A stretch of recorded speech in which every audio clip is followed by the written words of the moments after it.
Hello everyone. आप लोग कैसे हो? आई होप कि आप लोग बहुत अच्छे होंगे और अपने बोर्ड की तैयारी में बड़ी लगन से पढ़ाई कर रहे हैं। तो चलिए मेरे दोस्त, आज हम लोग देखते हैं पत्र लेखन के बारे में, यानी कि पत्र कौन सा संस्कृत में देखेंगे। वो भी यानी कि कैसे यानी कि पत्र लिखते हैं, यानी कि उसका फॉर्मेट क्या है। बहुत सारे बच्चे को यानी कि फॉर्मेट भी पता नहीं है, यानी कि किस तरह पत्र लिखे। और देखेंगे यानी कि पत्र लेखन का ट्रिक क्या होता है, यानी कि हम लोग यानी कि बिना पत्र में बिना कुछ पढ़े कैसे लिख लेंगे। देखिए मेरे भाई, आज हम लोग उसके बारे में यानी कि ट्रिक के बारे में पता है, यानी कि देखेंगे और वो देखेंगे यानी कि उसका फॉर्मेट क्या है। बस इस फॉर्मेट पे आप लोग लिख दीजिएगा, बस आपका यानी कि बहुत यानी कि एग्जाम में यानी 4 मार्क का पूछता है, यानी कि 2 गो रहता है, यानी कि 4 4 मार्क का, तो 8 मार्क हो गया, तो उसमें 4 में 4 आपको जरूर आएगा। बस इस फॉर्मेट को आप लोग अपनाइए। देखिए हम लोग जैसे हम लोग 10th बोर्ड में थे, तो हम लोग संस्कृत में से 94 मार्क आए थे, यानी कि 94 मार्क आए थे। हम लोग भी ऐसे ही पत्र लिखे थे। बस आप लोग को टेंशन मत लेना है। बस देखिए, बस इतना, यही 10 मिनट का वीडियो है, आप लोग देखिए। बस आप आपको यानी कि 8 मार्क आप अपने जेबी में लेके चले जाइए। बस चलिए दोस्त, हम लोग शुरू करते हैं यानी कि पत्र कैसे लिख। अब देखिए बहुत सारे बच्चे को होता है कि संस्कृत में आके फंस जाते हैं, हिंदी में तो किसी तरह घोस घुस के लिख देते हैं, यानी क्योंकि वो हिंदी मीडियम के बच्चे हैं। अब हिंदी में जानते हैं, यानी कि जिंदगी भर तो हिंदी बोले हैं, उसके बारे में तो जानते होंगे। बच्चे आके फंस कहाँ जाते हैं, यानी कि संस्कृत में उसको आता है, अरे पापा इसमें क्या लिखेंगे, यानी उसको समझ में नहीं आता संस्कृत में, क्योंकि वो थोड़ी है जब पंडित जी है बस यानी कि भर जिंदगी यानी कि पूजा जाता है बस जाने का आराम से लिख देगा पत्र। हालांकि जो पंडित जी होंगे तो वो तो आराम से लिख देंगे, जो बच्चे नहीं होंगे तो वो तो थोड़ा आके फंस जाते हैं। हालांकि जो बच्चे शुरुआत से पढ़े होंगे तो उसके लिए तो कोई बात नहीं, वो आराम वो बच्चे ये वीडियो मत देखिएगा। यानी कि जो बच्चे नहीं पढ़े होंगे या जिसको नहीं आता है, तो वो उसके लिए हम बोल रहे हैं, यानी कि पत्र कैसे लिखे ट्रिक बता रहे हैं आज, वो उतना लिखिए बस, आपका टेंशन खत्म हो जाए। बस इतना को याद कर लीजिए, बस इसमें कुछ याद करने वाला नहीं, वही वही हिंदी है, उसका थोड़ा सा संस्कृत में ट्रांसलेट किया है। बस चलिए दोस्त, आज हम लोग देखते हैं यानी कि पत्र कैसे लिखते हैं। देखिए सबसे पहले पत्र लिखने के लिए, यानी कि मान लीजिए कि ये आपका कॉपी है। जैसे ही कॉपी होगा, आप कॉपी में क्या कीजिएगा, ये मान लीजिए आपका लाइनर हो गया, यानी कि लाइन हो गया कॉपी का, इससे थोड़ा सा हट के यहाँ से शुरू कीजिएगा। कहाँ कौन से लिखेगा, यहाँ से सेवायाम, यानी कि सेवा में। उसके जस्ट नीचे क्या लिखना है, प्रधानाचार्य महोदय, महोदया, यानी कि विसर्ग यहाँ पे भी है, जिस यहाँ पे विसर्ग लिखा है। बस कुछ ना लिखे, क्या लिखे, सेवा में प्रधानाचार्य महोदय, इतना लिखे। बस उसके जस्ट आप अपना स्कूल के नाम लिख दीजिए, यानी कि कोनो स्कूल का नाम लिख दीजिए। आप थोड़ी है उसको पता करने जगह वो ये कौन स्कूल से है, नहीं। यानी कि बस कौन जो भी यानी कि स्कूल का नाम ये याद है उसको, यानी कि हिंदी में लिख दीजिए, अंतिम में विसर्ग लगा दीजिएगा। यानी कि यहाँ पे क्या लिखना है, यानी कि स्कूल नाम लिखना है। और अंतिम में मान लीजिए स्कूल नाम लिख दिया, कोई जना मान लीजिए राजकीय मध्य विद्यालय मुरली या कुछ भी, तो मुझे से मान लीजिए। अब चलिए यहाँ बता देते हैं।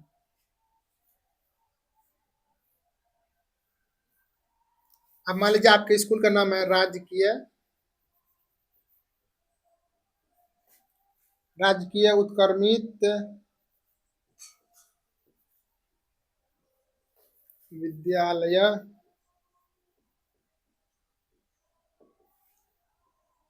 विद्यालय। आप ये मान लीजिए कहीं पर आपको जगह हो गया, मान लीजिए कोई शहर हो गया, जैसे हमारा लोग का सहरसा है।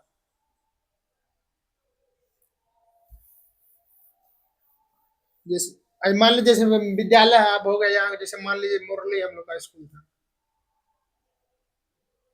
मुरली।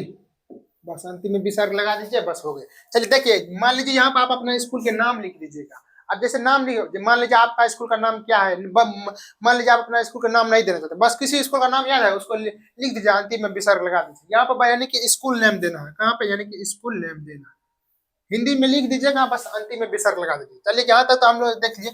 अब इसके जस्ट नीचे लिखना है, यानी कि विषय।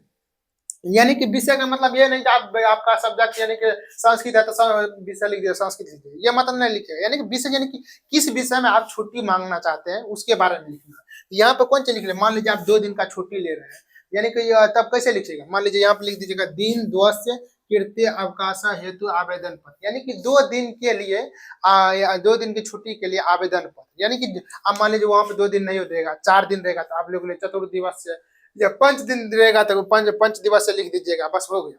यहाँ पर कुछ नहीं करना है। यहाँ पर अपना स्कूल नाम लिख दीजिएगा। यहाँ पे यानी कि 2 दिन रहे या 4 दिन रहे या 5 दिन रहे, कुछ रहे, या मान लीजिए कि जो छुट्टी तो के बारे में नहीं है और कोई किसी और चीज के बारे में है, तो मान लीजिए यहाँ पे और उसके बारे में, यानी कि उसमें दिया रहेगा क्वेश्चन में, वो फॉर्मेट आपको उतार के यहाँ पे लिख देना। यानी कि जैसे ही छुट्टी टूटी या स्कूल तो स्कूल के बारे से रिलेटेड रहेगा कुछ, वही लिखिएगा आप। इसके मतलब ये नहीं है जैसे मान लीजिए आपको बोल रहा है कि अपने पिताजी के यानी कि एक पत्र लिखिए, तो उसका फॉर्मेट दूसरा होता है मेरे भाई, ये छुट्टी के संबंध में है। चलिए यहाँ पे देखते यानी कि देख लीजिए यानी कि दीन दुआ से कृपया आपका आवेदन पत्र। अब इसके जस्ट यानी कि विषय के जस्ट नीचे आपको क्या लिखना है, महाशय, महाशय लिख दिया, उसके जस्ट नीचे लिखना है सविनयम निवेदनम अस्ति, मतलब महाशय सविनय निवेदन है कि, मतलब हिंदी हो गया इसका।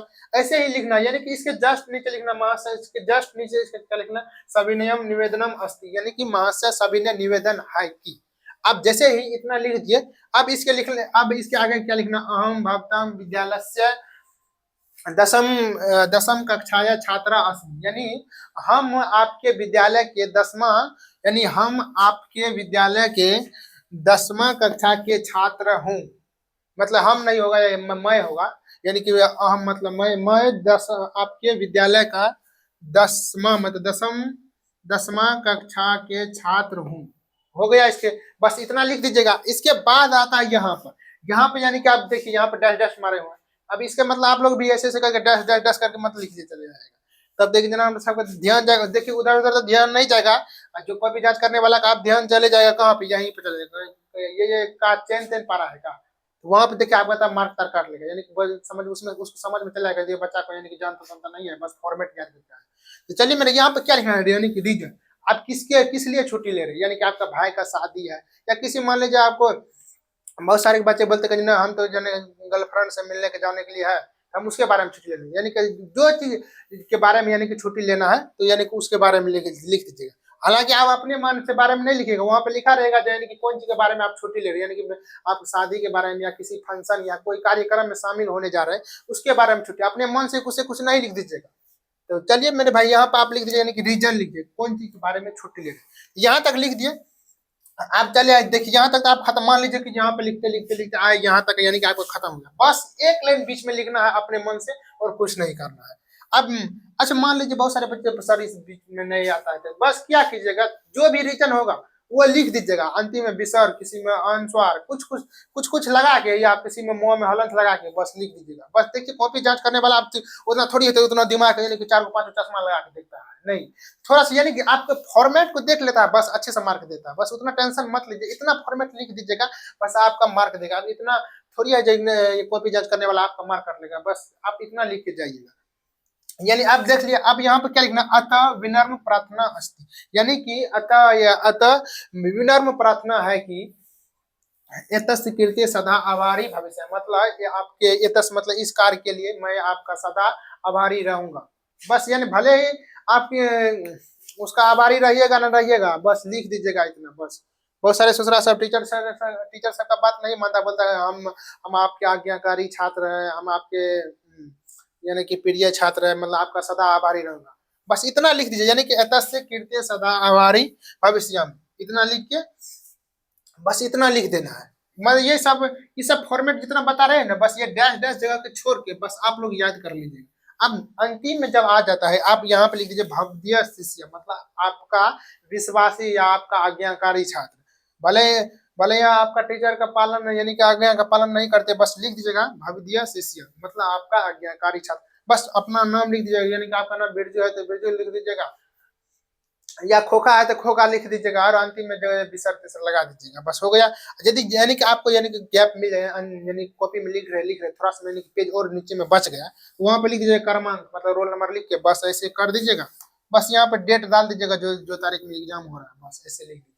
तो चलिए मेरे दोस्त, आज हम लोग ने यानी कि देख लिए पत्र लेखन कैसे लिखना है, बस आप लोगों को इसमें से याद क्या करना है, देखिए मेरे भाई, देखिए ये याद कर लीजिए सेमायम, और ये देखिए फॉर्मेट देखिए, ऐसे लिखे, इसके बाद इसके जस्ट ऐसे लिखे, नीचे में यहाँ पे स्कूल नाम दिए, यहाँ से जो विषय लिखे उसके जस्ट नीचे महाशय लिखे, उसके बाद सविनय लिखे, बस ऐसे ऐसे खत्म हुआ इतना। इसके बाद जस्ट नीचे यहाँ भी इसी यहाँ मान लीजिए यहाँ पे खत्म होगा तो इसके नीचे लिखना है अतः, मान लीजिए अब यहाँ पे खत्म होगा, उसके जस्ट नीचे यहाँ पे क्या लिखे भव्य शिष्य, ये ऐसे करके लिखना है, फॉर्मेट बता दीजिए। अब देखिए याद करना क्या है इसमें से, मान लीजिए ये याद कर लीजिएगा सेवायम प्रधानाचार्य महोदय, यहाँ पर तो आप अपना स्कूल के नाम दे दीजिएगा, मान लीजिए यहाँ पर डैश डैश मारे हुए ये सब मत याद कर लिएगा, यानी कि आप अपना स्कूल का नाम दे दीजिएगा बस चलेगा। अब विषय देखिए यहाँ पे विषय लिखना, इस ये यहाँ पे ये मत याद कीजिए, उसमें जो दिया रहेगा ना यानी कि छुट्टी ले रहे हैं कितने दिन के लिए, तो वो यहाँ पे लिख दीजिएगा, ये मान लीजिए डैश मारे हुए इसको मत याद कीजिएगा, हम समझाने के लिए आप लोग बताए हैं। अब उसके जैसे मान लीजिए फिर इसको याद करना है, फिर उसके जस्ट नीचे सविनय निवेदम अस्ति, इसको याद कर लीजिएगा पूरा यहाँ तक। अहम भवतम विद्यालय, उसके बाद लिखना यानी कि दसम कक्षाया छात्रा अस्मि, यहाँ तक पूरा याद कीजिएगा, यानी कि ये दोनों लाइन। इसके बाद रीजन तो बता दीजिए, यानी कि जो जो रीजन होगा, यानी कि नहीं तो बहुत सारे बच्चे क्या करते हैं रीजन में गाना ताना सॉन्ग तो लगा कुछ से कुछ भोजपुरी सॉन्ग लगा देते हैं। तो मेरे भाई सॉन्ग तो नहीं मत लिखना, यानी कि टीचर सबका थोड़ा सा दिमाग पकड़ाएगा ना तो बस कॉपी के काट काट का बस 0/0 मार्क दे देगा। इसलिए थोड़ा सा यानी कि लिखिए, ऐसा लिखिए जो कॉपी का थोड़ा सा पढ़ा टीचर, यानी कि वो देखिए उतना थोड़ी पढ़ता, 2 लाइन पढ़ता है बस, उसको बच्चा को बहुत अच्छा यानी कि लिखे बस मार्क दे देता है। बस ऐसे ऐसे शब्द लिखिएगा ना तो टीचर सबका दिमाग थोड़ा सा होता है ना, एक तरह से वो तार छोड़ा रहता है, यानी कि इसीलिए आप ऐसे ऐसे कुछ कुछ ऐसे ऐसे शब्द लिखेगा तो और उसका यानी कि तार एगो जो थोड़ी छोड़ले रहता है पहले से, दूसरे दोनों तार छोड़ेगा तो बस आपका कॉपी काट के बराबर। इसलिए मेरे भाई ऐसे मत कीजिएगा, यानी कि आलतू फालतू बात मत लिखिएगा। बहुत सारे बच्चे यानी कि कोई तो पत्र में हिंदी सब पत्र लिखते हैं तो मान लीजिए कोई अपने गर्लफ्रेंड के बारे में लिखते, ये सब मत कीजिएगा, यानी कि आपको मार्क नहीं मिलेगा। तो यहाँ तक आप बता दीजिए, यानी कि रीजन लिखिएगा। उसके बाद ये नीचे वाला पूरा याद करना है यहाँ से, उसके बाद ये याद करना है और ये याद करना है भगवदीय से, यानी कि बता दीजिए, बस ऐसे ही कर लेना, ये फॉर्मेट पूरा याद कर लीजिएगा।